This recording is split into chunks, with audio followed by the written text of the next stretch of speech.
Hello there everybody, it's Stefan from Stefan's Kitchen, and today we're going to be doing some dessert type things.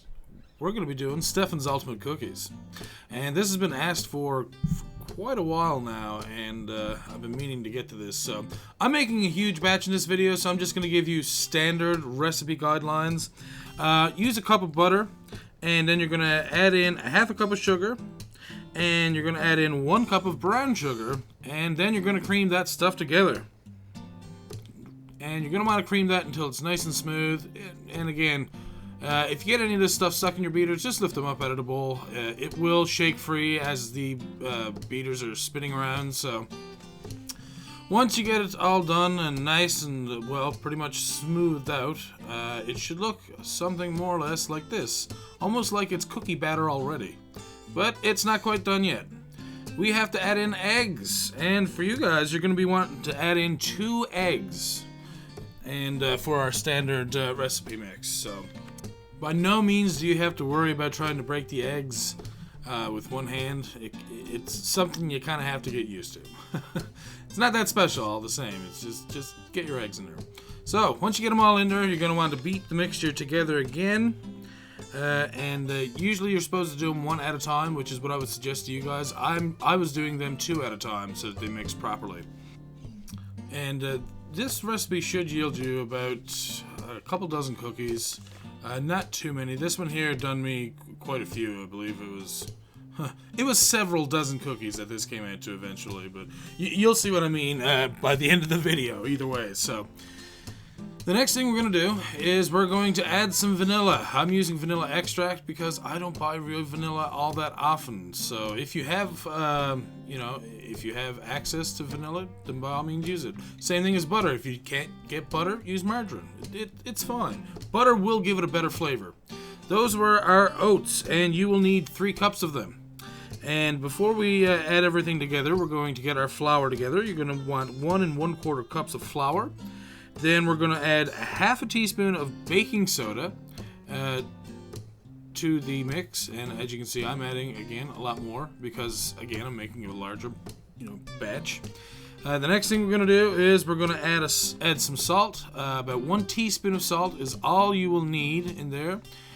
Sea salt works fine. You can use, again, anything you want. If you want to use kosher, iodized, whatever, it's fine. Any of the ingredients can be, mixed with others. I mean, if I don't know about flour, maybe you can use cake flour instead, but I wouldn't use whole wheat flour. Anyways, we're going to take our dry ingredients and we're going to throw them right in there with our, the eggs and butter and vanilla and all that good stuff, all the sugar. And now it's starting to become very, very thick. Again, a lot more like a cookie batter. And at this point, we're going to take all this and we're going to try and add it in with the oats. And you guys are going to have an easier time than me, believe me.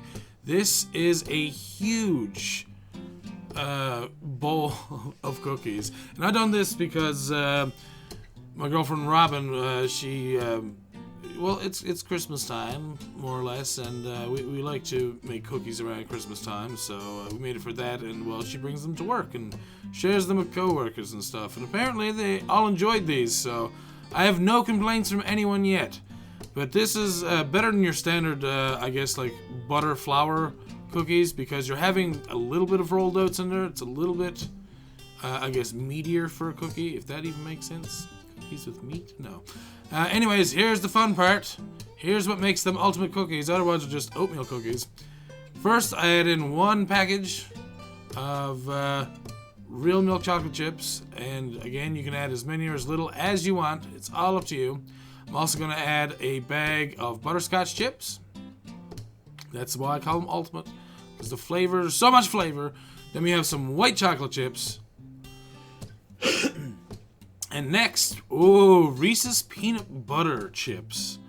And those stand out a lot like the butterscotch do, quite a bit. But also we're going to add in 1 package of the Skor toffee bits.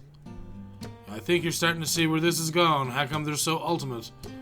And then we're going to add in some extra semi-sweet chocolate chips, the ones that you would find in your Chips Ahoy. And next, M&Ms baking mini M&Ms. So, We mix all those in there. That gives them a nice colorful look. This is going to be awesome. And I added in some chopped walnuts because I enjoy having nuts in there in my cookies. Really love almonds, really love pecans. Didn't have anything else there at the time except for the walnuts. And again, I apologize for the shaky camera. There's a lot of action going on, and I guess where I have it fast forwarded, it probably makes it a little bit seem a little bit more shaky than usual. But then basically all you're going to want to do is sift all these ingredients together. Now, as you can see here, I'm using just a spatula, and it's hard to mix this stuff and mix it around together because the cookie batter itself is very hard. So if you're trying to do a double or triple or a batch like myself, use the back end of a wooden spoon. You'll find it's much easier to mix everything together and more thoroughly with the back of a wooden spoon when you have a big batch of dough like this. So, and as you can see, it makes it much easier than it was with the spatula, and it stands straight up. So at this point, we are going to go and grab yourself a nice baking sheet. I would suggest not to get a dark one. Dark baking sheets tend to overcook things. So for this recipe, we're going to use a regular baking sheet, and we're going to use some parchment paper. Parchment paper is very good. It helps your cookies not stick to everything, which is what you would like to have it not do, obviously. So we're going to spoon the mixture onto the cookie sheet itself, and you can make them as small or as big as you want. It does not matter one bit. Just give them enough room, more or less. So we're going to put these cookies into the oven, and I have the oven preheated for 320 degrees Fahrenheit, and we're going to set it to cook for 12 minutes. And once the 12 minutes are finished, you may have to give them a little bit more, you may have to give them a little less, depending again on size. But usually a standard size cookie takes about 12 minutes. And as you can see, oh God, they're so good. And you can see the little specks of mini M&Ms in there. Believe me, when you guys make these, you're not going to be disappointed. And if you do make these, please let me know. Even make a video and send a link to me. I would love to see it. But as always, thank you all for watching. I hope you enjoyed the cookies. And we'll see you all next time for another recipe. See you later.